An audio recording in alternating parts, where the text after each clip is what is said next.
विजय सिम्हा पत्रकारिता की दुनिया का एक जाना माना नाम। अपने राजनैतिक और आर्थिक विश्लेषणों के लिए काफी मशहूर हैं ये। इन्होंने देश के बड़े बड़े अखबारों के न्यूज रूम्स मैनेज करने की जिम्मेदारी निभाई है। रुतबा, शोहरत, पैसा, किसी चीज की कमी नहीं है। आज ये सोचना भी नामुमकिन लगता है कि आसमान की बुलंदी पे बैठे विजय सिम्हा किसी जमाने में सड़कों की खाक छानने को मजबूर हो गए थे। बहुत बहुत शुक्रिया हमारे साथ जुड़ने का विजय। मुझे बताइए कि आप इस वक्त कहाँ काम करते हैं? मैं इस वक्त जुड़ा हूँ तहलका छापने वाले कंपनी अनंत मीडिया प्राइवेट लिमिटेड के साथ। जी, और आपकी क्या पोस्ट है, क्या पोजीशन है तहलका? मैं वहाँ एग्जीक्यूटिव एडिटर हूँ फाइनेंशियल वर्ल्ड का। तो एक बहुत ही बड़ी पोस्ट पे हैं आप इस ऑर्गेनाइजेशन में। जी। जब हम ये आपके बारे में सुनते हैं कि आप ऐसी स्थिति से गुजरे थे, ये यकीन करना मुश्किल होता है। ये कैसे हुआ, इसके बारे में हमें बताइए। थोड़ा सा इसमें हम लोग को पीछे जाना होगा। जी जी। मुझे माना जाता था कि मैं सबसे होनहार लड़का हूँ और बहुत अरमान थे घर में, और मैं जो भी करता था बहुत अच्छा करता था। मेरे जितने दोस्त थे उनके माता पिता कहते थे इसके पास जाया करो, इससे पढ़ा करो, विजय जैसा बनो। लेकिन क्या होता है कि करीबन 13-14 की उम्र में थोड़ी सी एक आज़ादी मिलती है। जी। तो हमारे एक मित्र थे, तो वो कहता था कि उनके पिताजी के कबर्ड में एक बोतल रखी रहती है, हम लोग कोशिश करते हैं चखते हैं। और जैसे ही अंदर गया एकदम मुझ में एक गर्मी पैदा हुई, रोंगटे खड़े होने लग गए। बहुत ही अच्छा लगा मुझे। अक्सर हम सुनते हैं कि पहली दफ़ा जब आदमी शराब पीता है तो उसको अच्छा नहीं लगता है। जी। लेकिन आपके साथ उल्टा हुआ। उल्टा हुआ। फिर क्या हुआ? बहुत समय तक दोबारा मेरे जीवन में शराब नहीं आया। फिर कॉलेज में गए तो फिर दोबारा एक मौका मिला कि लोगों ने कहा चलो थोड़ा सा बियर पी लेते हैं। फिर हमने पिया, उतना ही अच्छा लगा। और धीरे धीरे महीने में एक बार, फिर हर सैटरडे की प्लान हो जाती है। तो अब धीरे धीरे ये सिलसिला चालू हुआ।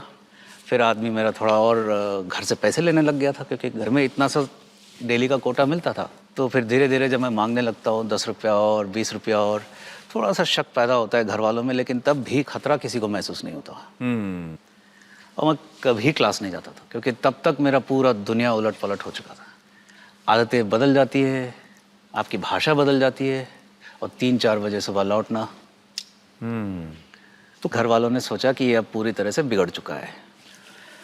तो फिर घर वालों ने मुझे अल्टीमेटम दे दिया था।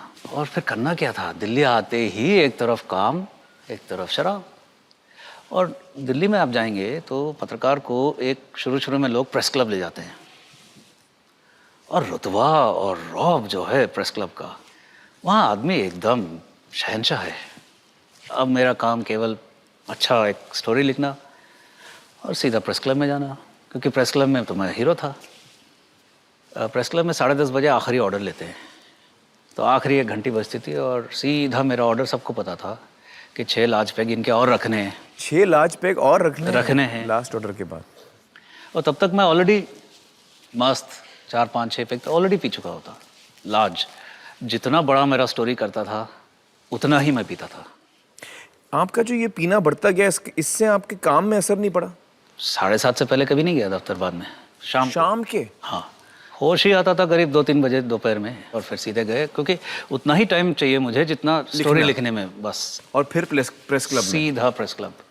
फिर चीज़ें बदलने कब लगी आपके लिए? चीज़ें तभी बदलने लगी जब मैं चारों खाने चित हो गया, क्योंकि सोच बिल्कुल उटपटांग हो जाता है, उल्टा हो जाता है सोच। एक दिन अचानक दरवाज़ा किसी ने खटखटाया, तो सामने मेरे माँ बाप, जिनको मैं कई साल से देखा नहीं, जिनका कोई मतलब है नहीं, कमरे में पूरे सिगरेट, बोतलें। मुझे बताया नहीं इन्होंने क्या आ रहे हैं। तो बस यूं ही तुमसे मिलना था तो चले आए। मुँह से क्या निकलता है, गाली। ये क्या मतलब है, बता नहीं सकते थे? ये आपने बोला? हाँ, वो पहले ही जानते थे कि मेरे पास आना खतरे से खाली नहीं है, तो वो शाम के ही ट्रेन में वापस की टिकट भी करके आए थे। और उतना भी मेरे से नहीं हुआ, तो मैंने कहा शाम का गाड़ी है ना, तो स्टेशन में तो बैठ सकते हो। घर से निकाल दिया आपने? जी। और काम में भी अब मैं दिलचस्पी धीरे धीरे हटने लगता है। फिर मैं जाना ही बंद कर दिया काम पे? काम पे। अजनबी लोगों से भी आपने पैसे लिए? मैंने शायद किसी को नहीं छोड़ा। ये नशा चीज़ ऐसी है कि नशे में सब घुल मिल जाता है, कुछ नहीं बचता। हर एक को रोक के, आप यकीन नहीं करेंगे, मैंने पुलिस वालों से पैसे लिए। घर में बाई से पैसे लेता था मैं, जो काम करने आती थी उससे मैंने उधार लिए। अब उस समय ऐसा आ गया लेकिन था, नशा अभी भी वही बरकरार है कि रोज आप नशा करेंगे? ज्यादा करते थे बल्कि, क्योंकि अब तब तक पीता था कि बेहोशी के आलम तक ना पहुंचो। दिल्ली के ही सड़कों पर मैंने 9 महीने बिताए। दिल्ली के सड़कों पे 9 महीने बिताया? जी। खाना कैसे खाते थे आप? उस समय खाने से कोई मतलब नहीं है, मेरा खाना ही पीना था, खाना ही नशा था। इसका कारण भी है, क्योंकि इस स्तर पर जब एक इंसान पहुंच जाता है तो इसके सारे चीज़ें बंद हो जाते हैं शरीर के। आपका यूरिन पास नहीं होता, आपका पसीना बंद हो जाता है, तो अगर आप कुछ डाल रहे हैं अंदर तो वो निकलता नहीं है। उसके बाद मैंने खाना बंद कर दिया, नशा नहीं बंद किया। खासियत देखिए नशे का, एक इंसान नशा बंद नहीं किया, मुझे क्या लग रहा है, अरे समस्या तो खाना है।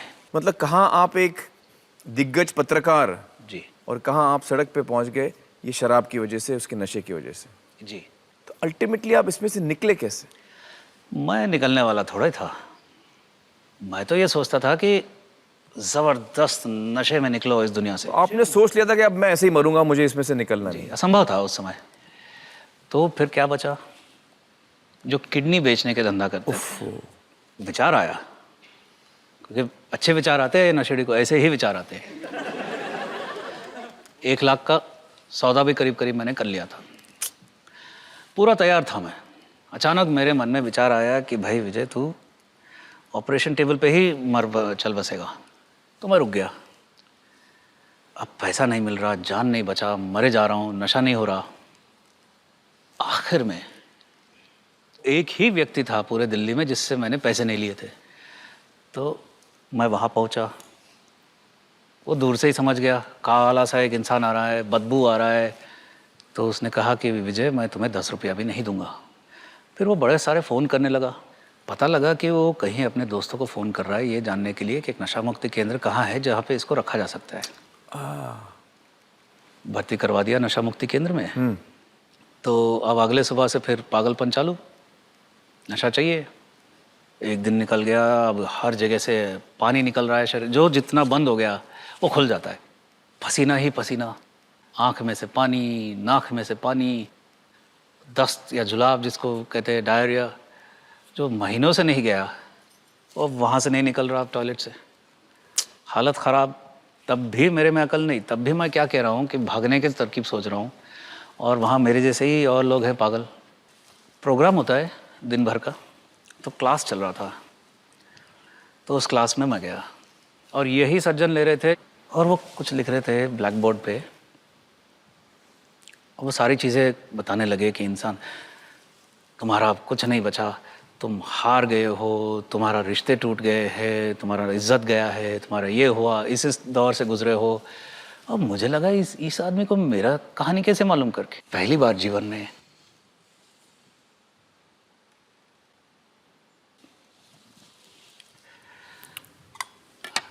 मेरा जो दर्द है